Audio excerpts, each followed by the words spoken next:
Hello everyone, welcome to my blog. पुरा video हेर्नको लागि युट्युबमा गएर सब्सक्राइब, लाइक, शेयर, कमेन्ट गरिदिनु। रुको रुको, ऐसे नहीं, शुरू से दिखाता हूँ। सुरुमा हामी क्याम्पसका साथीहरू कञ्चनपुर हुँदै कडाली चिसापानी पिकनिक खान जाने भनेर सबैजना बिहान 8 बजे क्याम्पसमा भेला भयौँ। हामीहरूले चाहिँ 40 जनाको लागि 2वटा हाइस रिजर्भ गरेका थियौँ। त्यसपछि सबैजना खुसी हुँदै कुदेर हाइसमा चाहिँ सिट भयौँ। उता चाहिँ दाइहरूले सामान छतमा राखिराख्नु भएको थियो। त्यसपछि हामीहरू त्यहाँ लगत्तै हिँडिहाल्यौँ है। हिँड्दा हिँड्दै सबैजना हाइसमा रमाइलो इन्जोय गर्न थाल्यौँ।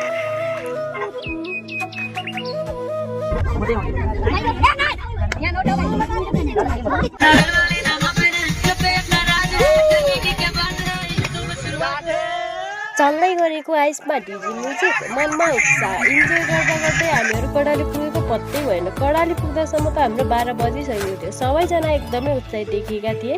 पुगिसकेको हुनाले सबैजना एक एक गरेर हामीहरू हाइसबाट चाहिँ झर्न थाल्यौँ।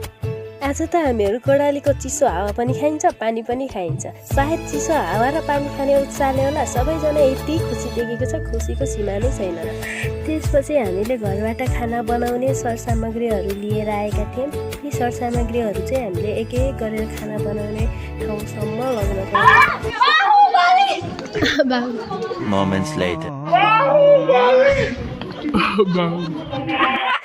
आफू मान्छे 2 फिटको हातमा दाउरा 1 पाउको भन्दैछिन् बाबुले। यस्तै फड्ने कुराहरू सुनेर हामी चाहिँ हाँस्दै तलपट्टि झऱ्यौँ। झरिसके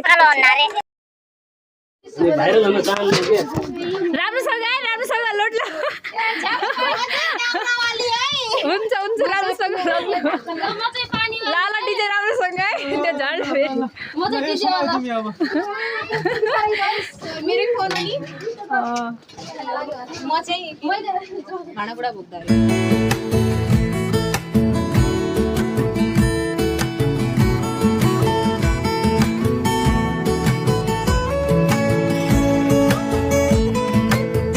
बाटो त अप्ठ्यारै रहेछ होइन? धेरै अप्ठ्यारो रहेछ नि होइन? रमाइलो भन्ने कुरा हुन्छ, मेमोरिज बनाइराखेको छु। हातमा छ, मेरो चप्पल हातमा छ।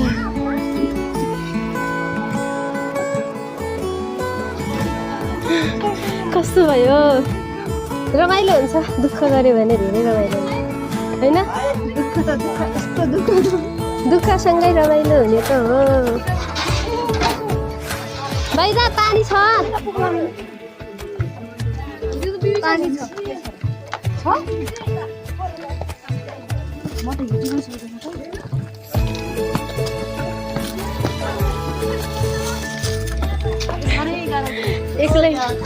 एक्लै यत्रो भारी ल्याएर बाब्रे, दिदीले त पुग्नु ल्याएर। हेलो, मजा आउला छ नि? हजुर बचाइदिउँला। पहिला माथि पुग अनि बचाइदिन्छु। तर बाटो अप्ठ्यारो भए पनि साथीहरूसँग भएको हुनाले अलि रमाइलो लागिरहेछ। मलाई त यही चप्पल हातमा समाएर यस्तै छ। भेटिए जस्तो छ है, बनाउने ठाउँ भेटिए जस्तो छ। हामी पुग्दैछौँ। अलिक कस्तो भइरहेछ तुलसी? तिमी पहाडतिर कहिले पहाडतिर हिँडेको छैनौ कि क्या हो? बट रमाइलो भइरहेछ, मस्त छ ठाउँ, राम्रो छ। आउनु होला, चिसापानी पिकनिक खान आउनु होला। अनि अब खाना बनाउने ठाउँ पनि पुगिसक्यौँ। यति धेरै बाटो उताबाट हिँडी यहाँसम्म आइपुग्यौँ। उहाँ अङ्कल हुनुहुन्छ, उहाँ त यतै कर्णालीको अङ्कल हुनुहुन्छ। फोहोर त गर्नुहुन्न है? अब हामी हाम्रो यो भाडा छ, सबै भाडा हामीले ल्याएर घरदेखि नै ल्याएर आएको। यति दौराहरू भयो सबै। राजेन्द्र कस्तो भयो? राम्रो। दुःख भयो है धेरै? के कस्तो भयो? दुःख पुग्यो है? धेरै दुःख गरेर पुगियो। कस्तो भइरहेछ? रमाइलो लाग्यो। यो ठाउँ कहाँ रे चिसा पानी है रमाइलो छ अब सबै मिलेर खाना बनाउनु पर्छ अनि रमाइलो गर्नुपर्छ अनि घुम्न जानुपर्छ म चाहिँ चस्मावाला हेन्सेल भाइ भाग्दै हुनुहुन्छ फाइनली हामी पिकनिक खाने ठाउँसम्म पनि पुग्यौँ यति लामो हिँड्दा हिँड्दै दिदी चाहिँ उता के फुकाउँदै हुनुहुन्छ दिदी ए चामल हो है दिदी चाहिँ चामल फुकाउँदै हुनुहुन्छ यता हाम्रो डिजे छ अनि यता हाम्रो चुला छ अनि ठाउँ त रमाइलो छ धेरै रमाइलो छ ठाउँ कस्तो भइरहेछ यहाँ पुग्दासम्म कति दुःख गर्यो त दुःख त धेरै भयो रमाइलो दुःख भए पनि रमाइलो चाहिँ हुन्छ मैले के गरेँ कस्तो पुग्यो नि अब होइन अब यतै हो अब खाना बनाउने खाने त्यही त हो है त्यही त आगो बाल्दै हुनुहुन्छ कस्तो लागिरहेछ धेरै रमाइलो छ है साथीहरूसँग पानी परेर जान भनेपछि मरिहत्ते गर्नेमा त्यसपछि गाग्री र बाल्टिन बोकेर पानी परेर चाहिँ कुदिहालेँ उसालेर मैले बाल्टिन र गाग्री पखालेर पानी भर्न थालेँ पानी भरिसकेपछि दाइले मलाई गाह्रो लगाउन हेल्प गर बहिनी भन्नुभयो यो बहिनीले के भन्छ नि हाम्रो कल्चर संस्कृतिमा खार्नु भन्छ के भन्छ लगाएर खान के भन्नु गाह्रो घारो लगाएर खान घारो भनेको ए खरानी लगाएर खान नानी एकदमै राम्रो काम गर्दै हुन्छ अनि यहाँ चाहिँ सबैजना प्याज स्याज गर्दै एकदमै ऊ त्यो नानी काम गर्छ तर उसको हाइट छैन त्यही हो हामी नाच्छ टिकटक भाइरल हुनु सबैजना भाइरल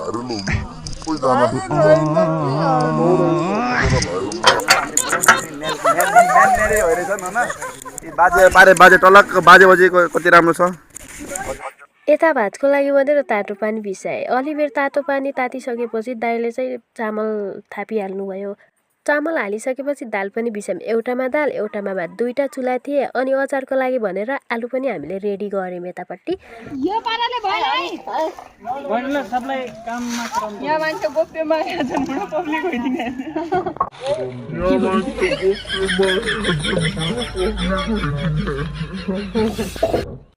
यतापट्टि आलु बोइल गर्नुको लागि आगो रेडी गरौँ केही बेर आलु बोइल भइसकेपछि झिक्न थाल्यौँ झिक्दाखेरि चाहिँ साथीलाई एकदमै तर्साएको थियो उसको हात पनि जलेको जस्तो थियो अनि त्यसपछि चाहिँ हामीहरू रमाइलो कुराकानी गर्दै आलु निकाल्दै गऱ्यौँ मैले दाइलाई आलु मिठो छ दाइ आलु दिनु न भनेर के भनेको थिएँ दाइको रियाक्सन बोइल भएको आलु एक एक गरेर निकालेर अर्को भाँडामा राख्यौँ र आलुको बोक्रा निकालेर चटपट र अचारको लागि भनेर केही साथीहरूले चाहिँ कटिङ गर्न थाले साथीहरू काम धेरै भए पनि तर रमाउन चाहिँ धेरै नै रमाइरहेको थिए उत्साहित देखिरहेको थिए यतापट्टि चाहिँ कोही साथीहरूले नास्ताको लागि भनेर चटपट रेडी गरिरहेको थिए फेरि यता अरू साथीहरूले चाहिँ अरू तरकारी काटिरहेको थिए सबैजना काममा नै हस्तव्यस्त नै देखिराख्नु भएको थियो कस्तो भइरहेछ पिरिया भन त धेरै रमाइलो भयो है तर आजको जति मैले मेरो लाइफमा चाहिँ कहिले रमाइलो गरिनँ होला जस्तो लाग्छ मलाई किनकि अब मन मिल्ने साथीहरू छन् रमाइलो गर्ने साथीहरू अनि सबै रमाइलो गर्ने कलेजको साथीहरू भए हुनाले रमाइलै लाग्यो चटपट रेडी भइसकेपछि साथीले सबैलाई चटपट पस्किँदै दिन थालिन् र हामी सबैजना चटपट नास्ता खान थाल्यौँ सायद थगाइ लागेर भोक लागेको हुनाले होला चटपट एकदमै मिठो थियो सबैजनाहरू एकदमै मिठो मानेर चटपट खाइरहेका थिए र खुसी पनि देखिरहेका थिए नास्ता गरिसकेपछि फेरि हामीहरू आफ्नो कामतर्फ लाग्यौँ र कसै साथीहरूले टमाटर काटे र कोही यता लसुन छिनिरहेको थिए समय कम भएको हुनाले हामीसँग सबैजना मिलेर काम गरिरहेका थिए गर्मी एकदमै बढिरहेको थियो हामीलाई गर्मी पनि भइरहेको थियो यता साथीले डाडु पनि पखालेर सबै रेडी भइसकेपछि मासु बनाउनुपट्टि लाग्यौँ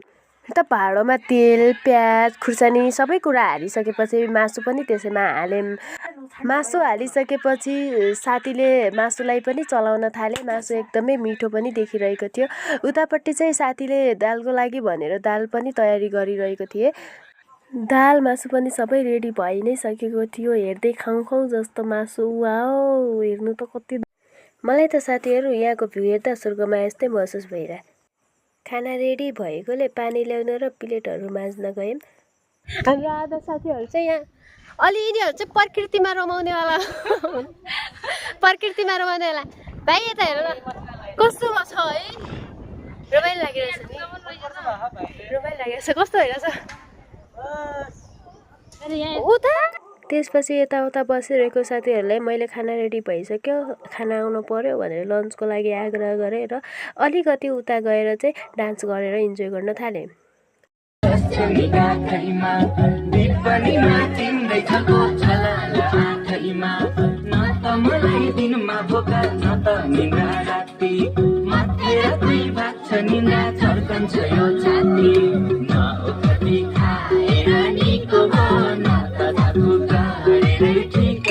अलिकति इन्जोय गरिसकेपछि लन्चको लागि भनेर मैले प्लेट लगेर गएँ। साथीले भात पस्किँदै गरेँ अनि मैले चाहिँ भात थापेर साथीहरूलाई दिँदै गरेँ। यसरी सबैजना खाना खानको लागि भनेर रेडी भएर हातमुख धोएर आएर भात पस्किँदै खान थालेँ। यतिन्जेलसम्म त हाम्रो 2:30 बजिसकेको थियो।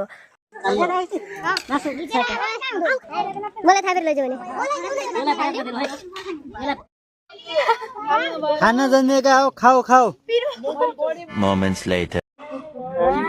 खाना जन्मेका हो खाऊ खाऊ।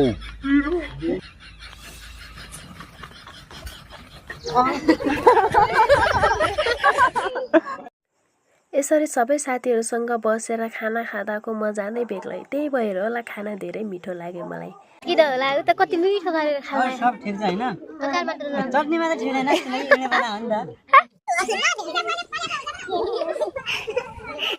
खाना खाइसकेपछि सबै भाँडाकुँडाहरू सफा गर्न फेरि पँधेरोतिर लाग्यौँ। सबैजनाले आफ्नो हातको काम सकाएर फेरि हामी डान्स गरेर इन्जोय गर्नतिर लाग्यौँ।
यसरी डिजेमा म्युजिक लगाएर इन्जोय गरिसकेपछि हामी सबैले फोटो सेसन गर्न थाल्यौँ र कसैले भिडियो बनायौँ र कसैले फोटो खिच्यौँ। म पनि कहाँ कम थियो र आफ्नो फोटो खिचि नै हालेँ।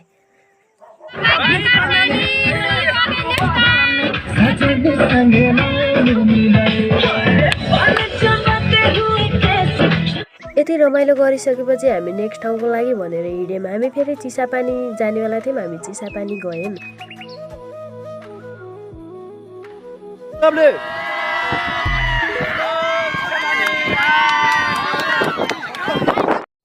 त्यहाँ पुगिसकेपछि भिडियोहरू फोटोहरू गर्दै हामीले धेरै रमाइलो गऱ्यौँ। टाइम अलि ढिलो भएकोले हामी घोडाघोडी जाने भनेर फेरि हाइसमा बस्यौँ।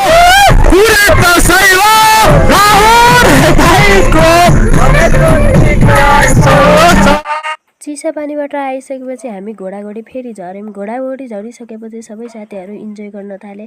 कोही फोटा खिच्न थाले, कोही पुलमा यताउता हेर्न थाले र कोही रमाउन थाले। सबै साथीहरू हस्तव्यस्त नै थिए। सबै आफ्नै तालमा रमाइरहेको थिए। म पनि कहाँ कमको थिएँ र अलिकति 1-2वटा भिडियो बनाउन थालेँ र सबै साथीहरू आफ्नै दुनियाँमा रमाइरहेको थियो। ठाउँ नै यस्तै छ, यताउता हेर्दा मन बरालेको थाहा नै। फेरि म पनि यताउता घुम्दै साथीहरूसँग जोकिङ गर्दै भिडियो बनाएँ। ए भगवान मलाई नभन्नु के मैले बेगा सिरी खाएको छैन। खोइ छ ल्याउ न पैसा ल्याउ न। ओ माई गॉड बेगा सिरी खाने रहेछ नि दाइ। त्यो सानो इन्चुरो खान्छन्। के नखाने मान्छे मन्दिर ढोगेको देख्दा नि तपाईँ जानु न दाइ यार जानु नै यहाँ सुन तर गलत हो थाहा छ कि नै आई गुड एभ्रिथिङ के नै के सुन होइन तम मेगा खौला चुरोट खौला भोलिका दिन तम्रा छोराछोरी सिकन न देखन न सिकन न केही सिक्दैन मेरो छोराछोरीले थोरै नजन्माउने म जन्माउँदै जन्माउँदै बिहे गर्छु केही सिक्दैन मेरो छोराछोरीले थोरै नजन्माउने म जन्माउँदै जन्माउँदै बिहे गर्छु यति फन्नी भिडियो बनाइसकेपछि हामी सबैजनासँगै रमाइलो गर्दै बाहिर निस्क्यौँ र फेरि हामीलाई ढिलो भइसकेको हुनाले रात पनि परिसकेको थियो त्यही भएको कारण हामी सबैजना हाइसमा बस्यौँ र हाइसमा रमाइलो गर्दै आयौँ